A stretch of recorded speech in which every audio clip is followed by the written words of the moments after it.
YouTube, Beef Smokehouse back here with you, and today we're going to be doing some beef cheeks. I've went ahead and trimmed these beef cheeks down. I've got my pit going at the moment. I took the scraps, all that fat and extra pieces of meat intertwined within these beef cheeks, and I'm going to make some barbacoa with that, right? It's one of my favorite dishes, favorite in a burrito, favorite in a taco. Beef cheeks. Let's get to it. So we've got a lot of sinew in this. There's a lot of collagen. There's a lot of meat. However, you see those pieces of fat, a lot of collagen in there that we got to break down. I am going to try and get these to where I can slice them like mini briskets. So this cook will consist of a few hours of smoke, trying to get our bark built, and I don't have all day rather, to break all this stuff down, so we will be introducing these to a confit. I'm going to take that barbacoa and put it off into a crock pot. But these, I'm going to get me a fat, place it in a restaurant pan, probably season my fat, not with salt and pepper, but with aromatics, you know, cinnamon, black peppercorns, and anything else I have, star anise, whole cumin, things like this, that I can actually get some flavor out of these. So let's go ahead and get these seasoned up. So when my fire is good and ripping, I can go ahead and get some wood on there and put these on. Now I'll show you that barbacoa, but this video is about these beef cheeks, just giving you guys options on what to do with what most people would consider trash. These are known as offal cuts, cuts that most people don't have the time or care to actually cook. However, some cultures have made the best of an eating situation by transforming these offal cuts.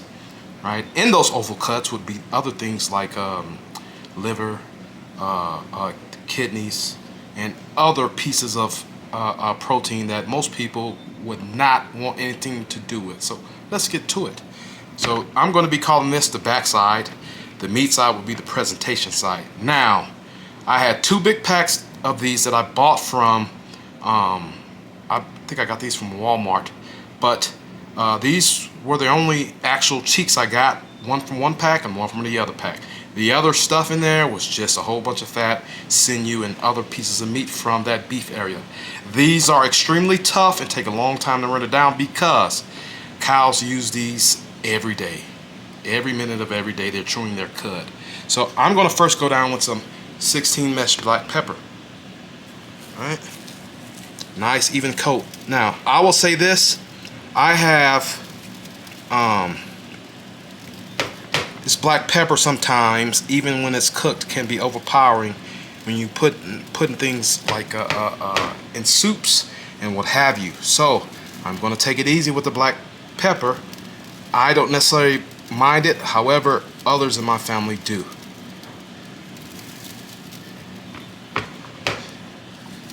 All right, that's good enough. But you want a nice bark, add some black pepper. And then we're going to top it off with some of this brisket magic. This has all the salt that you're going to need, so I'm not going to be adding any other salt to this recipe.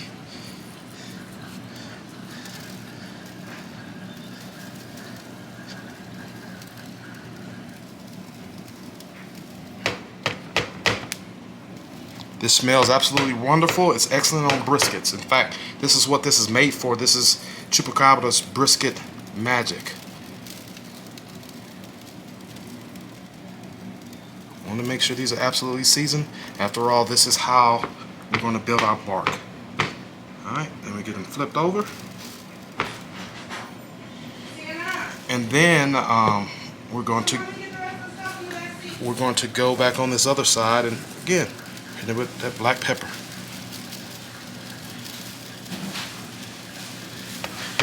Get it on there.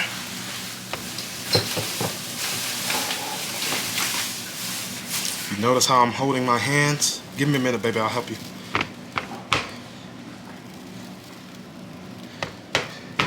Trying to make sure that black pepper, most of it doesn't end up on the counter.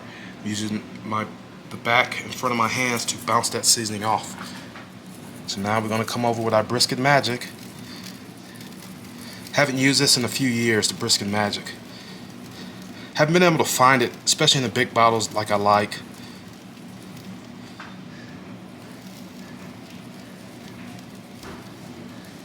Get these things covered. That's going to be it. So these going to sit here. That salt is going to start doing its job, pulling out that moisture, and then we're going to get these on with that other meat, and I'm going to put into barbacoa. Stay tuned. All right, here's how we're looking. I just put the 2 beef cheeks on here. It's very hot out here. I think today we're pushing 102, 103. This is going to be my meat for barbacoa. Right, we're going to let it get a nice bark built up. You can see it's looking quite wet. That's because that seasoning I put on, I let the actual salt go ahead and do what it's supposed to do. Those 2 beautiful beef cheeks. We're going to let this roll right now. I believe we're rolling around 250. Only 250 steady. It's falling because I've had it open. Let's go around and look at our nice little fire. So we're going to let this roll for the next 2 or 3 hours. I'll be feeding it splits till we get some nice color and bark built. I'll bring you guys back when we got some action happening. Stay tuned. Alright, so I've removed this meat from the smoker. It was on right at 4 hours total. Here's how we're looking. I don't know if you can see that. It's kind of dark where I'm at right now. So this is the meat that's going to become barbacoa, and this is going to be those beautiful beef cheeks. We're going to prepare these both separate ways. Just going to braise down and become some beautiful meat, some unctuous meat, right? So now, bring you guys up here where we're at. All right, I've got my crock pot. It's currently on low. I'm going in with a half of an onion. Paper's been removed. All right. I'm going in with about 4 garlic cloves. Paper's still on. They have been crushed. I'm going in with also 2 bay leaves. I've got some fennel seed. That's about half of a teaspoon. Now, there are many different ways you can make barbacoa. I also got about 1/4 of a cinnamon stick. I've got 2 star anise. I've got 3 allspice berries.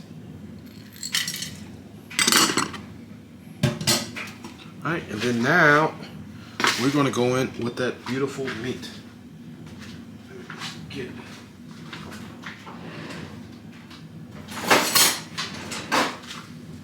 Going in with all the pieces. Now, I don't have enough fat to go ahead and submerge this in fat. That's fine.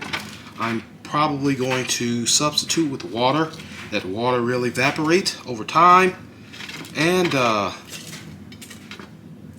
until that water will give this meat a head start to go ahead and start leaching out its fat, which we got the process started on the smoker. Now, I'm probably going to go in with a little bit of water. Just a little bit. You don't need much.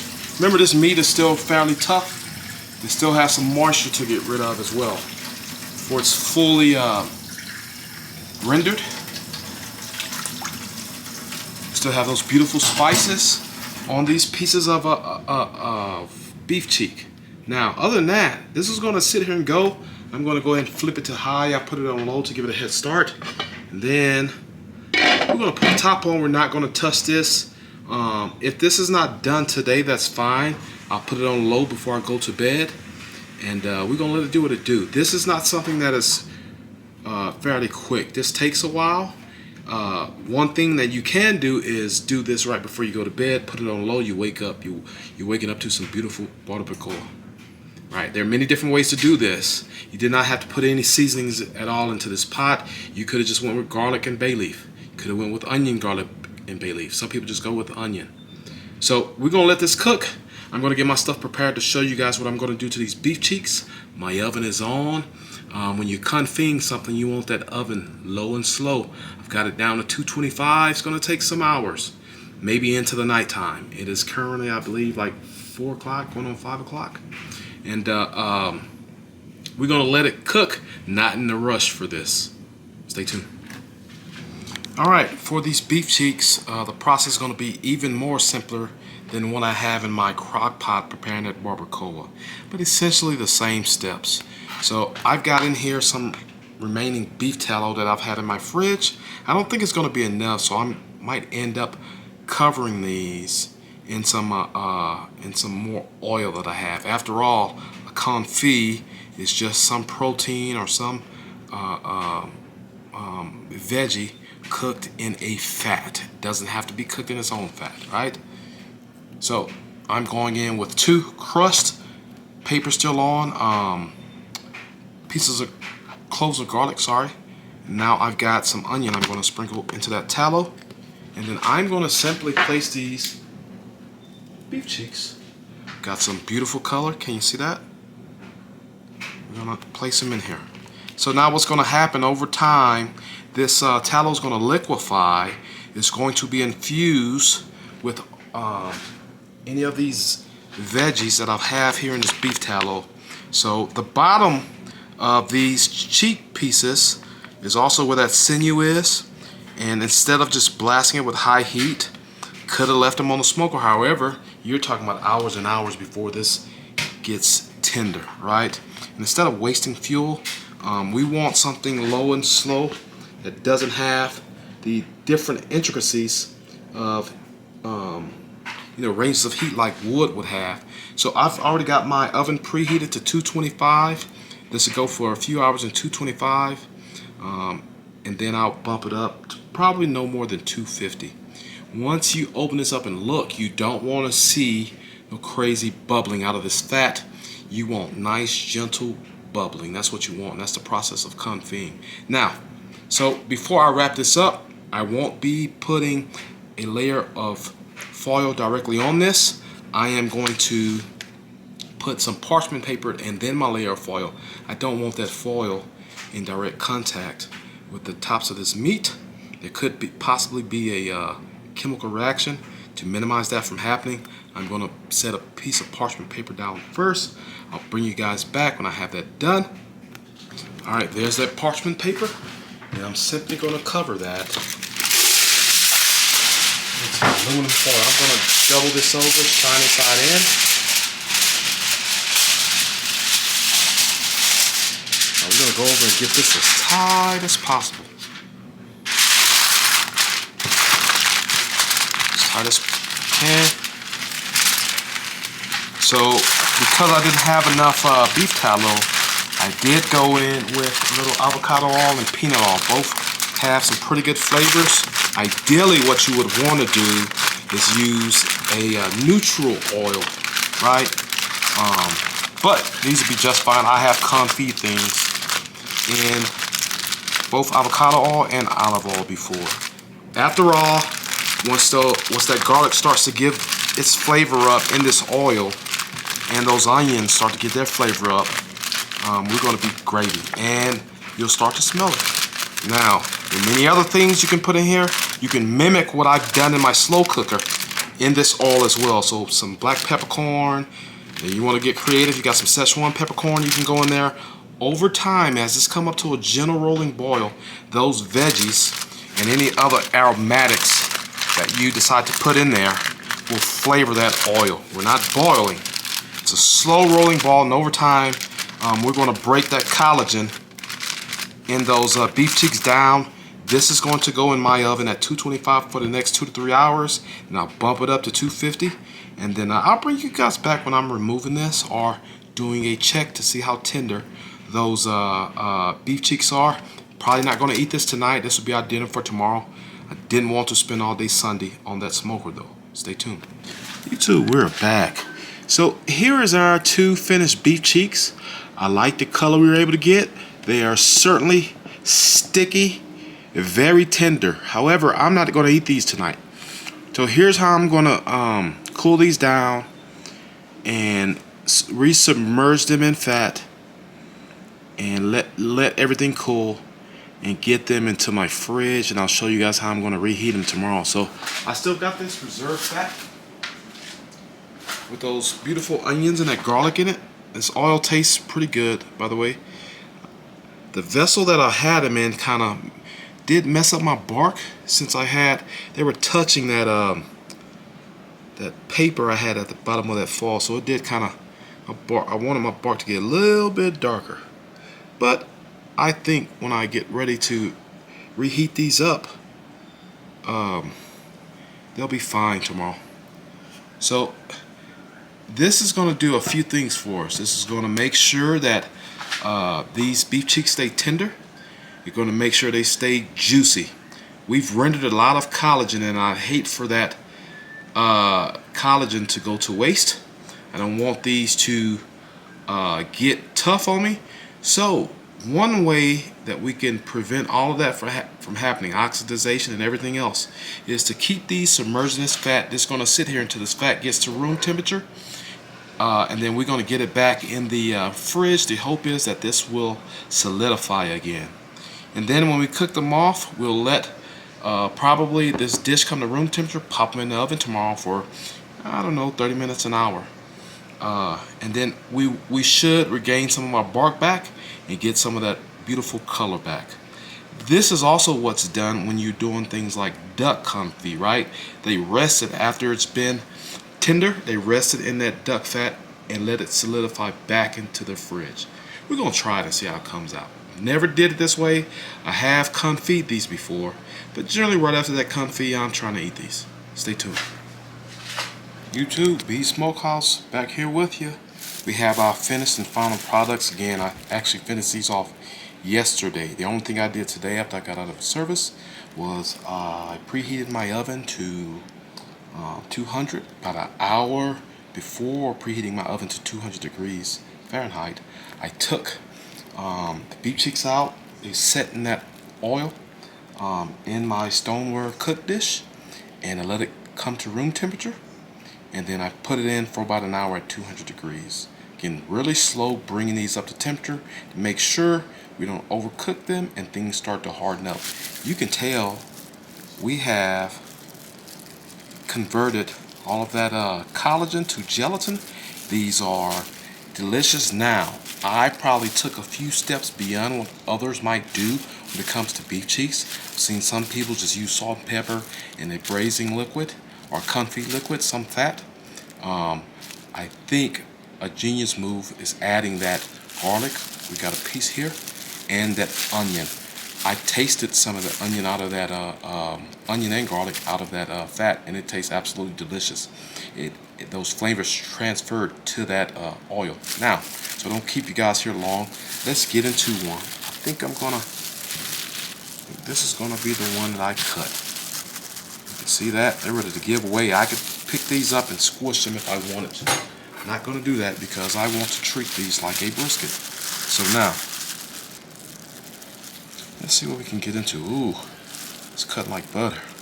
You can actually see that collagen that's been rendered and turned into gelatin. These are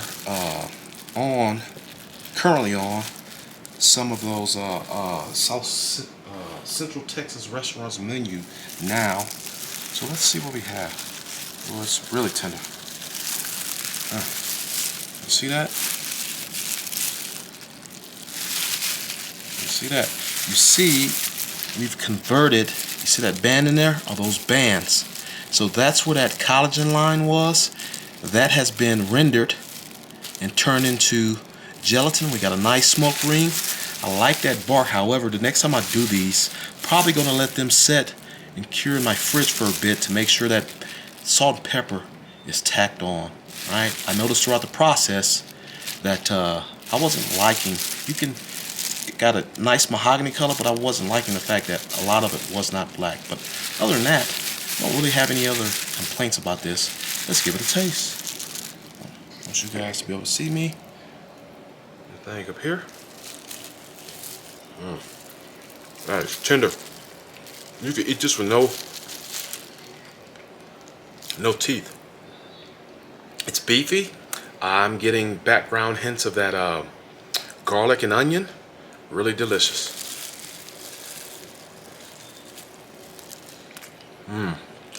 I never had beef cheeks in this way. Usually if I'm going to do them this way, I'm going to smash them all because I'm going for barbacoa, right? So this is an excellent brisket alternative number 2. It's a bit beefier. It's gotten more, in my opinion, it's got more flavor because that gelatin has been rendered and converted. It has been converted. You could taste that. It coats the tongue. Very flavorful. That garlic is absolutely helping. That black pepper has been toned down. The bark is delicious. That's really good.